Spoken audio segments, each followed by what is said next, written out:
شفتي منظر عبري تصوير الفلاش، خلت اللي تابع المنظر يطيش. شفتي خلاص احنا باذن الله عز وجل في الختام، لكن انا بسألكم سؤال،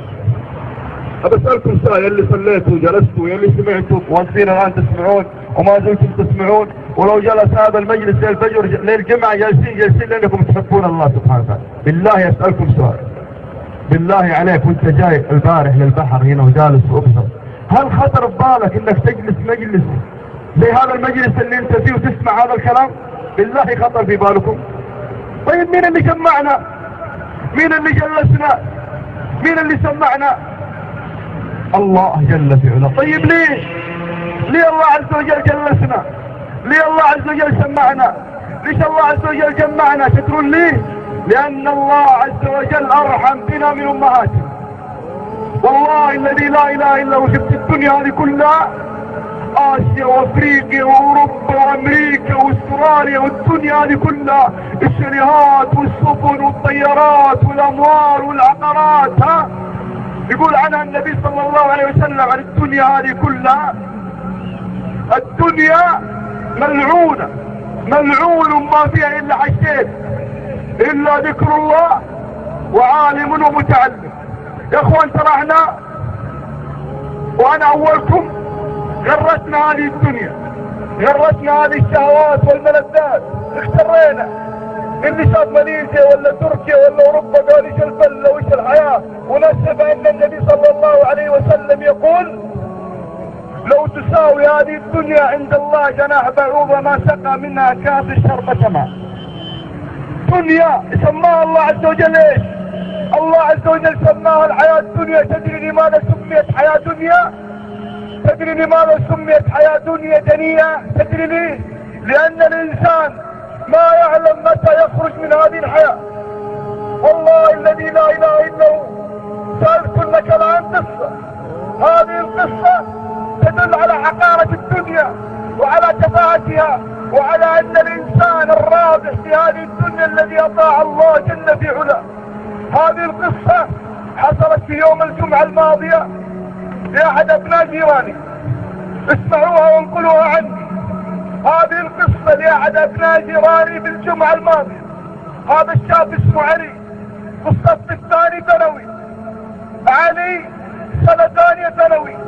يوم الجمعة يخرج جواله ويكتب برودكاست رسالة، يكتب في هذه الرسالة يبغى يرسلها لأصدقائه للجروب والمجموعة اللي معاه بالجوال.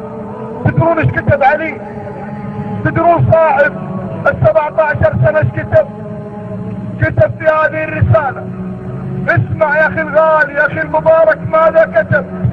هذه الرسالة من علي لي ولك ولجميع شباب المسلمين. كتب علي: كل يوم نسمع خبر وفاة، فسامحوني فربما اكون انا القادم، فسامحوني فربما اكون انا القادم. كتبها علي وارسلها يوم الجمعة. والله والذي نفسي بيده مات علي صباح السبت في حادث سيارة. وكان علي يقول لي ولكم: والله الدنيا ما تسوى ان نضيع لحظة فيها في معصية الله جل في علاه. هذه حقيقة لابد ان نستيقظ وان نفيق. ترى يا احبتي قضيتنا مو الموت، والله الموت مو قضيتي ولا قضية. الموت جاي كما قال الله عز وجل: فاذا جاء اجلهم لا يستأخرون ساعة ولا يستقدمون. لكن اللي اهم من الموت بيجيك الموت عليه. هذا اهم سؤال، اهم من الموت. الموت بيجيك عليه. والله العظيم، والله العظيم، وانا اقف امامكم في هذا المكان وانا اتكلم بهذه الكلمات، والله اتمنى ان ياتيني الموت. اتمنى ان يقبض الله عز وجل روحي وقد صليت الفجر في جماعة، ان يقبض الله روحي وانا الان في منبر من منابر محمد صلى الله عليه وسلم. لكن يا احبتي، يا احبتي، لو اتى الموت لاحدكم، لو اتى الموت لاحدنا الان، كم مقطع جوالك تحتاج تمسحه؟ كم سيدي وكم شريط السيارات تبغى تكسره، كم سيجارة جيبك تبغى تكسرها، جيبك الشمة تبغى ترميه، كم معصية كم ذنب. احبتي يصف الله عز وجل حال بعض الناس اذا اتى ملك الموت. تدرون ماذا يقول الله جل في علاه؟ يصف حال بعض الناس اللي بعيد عن الله.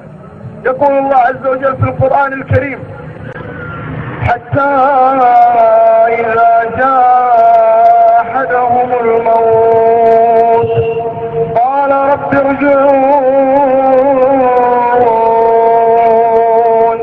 لعلي أعمل صالحا فيما ترك. يا رب رجعني ابغى اصلي، يا رب رجعني ابغى اكسر، ابغى امسح. يجينا الجواب من الله عز وجل: كلا إنها كلمة هو قائلها ومن ورائهم برزخ إلى يوم يبعثون.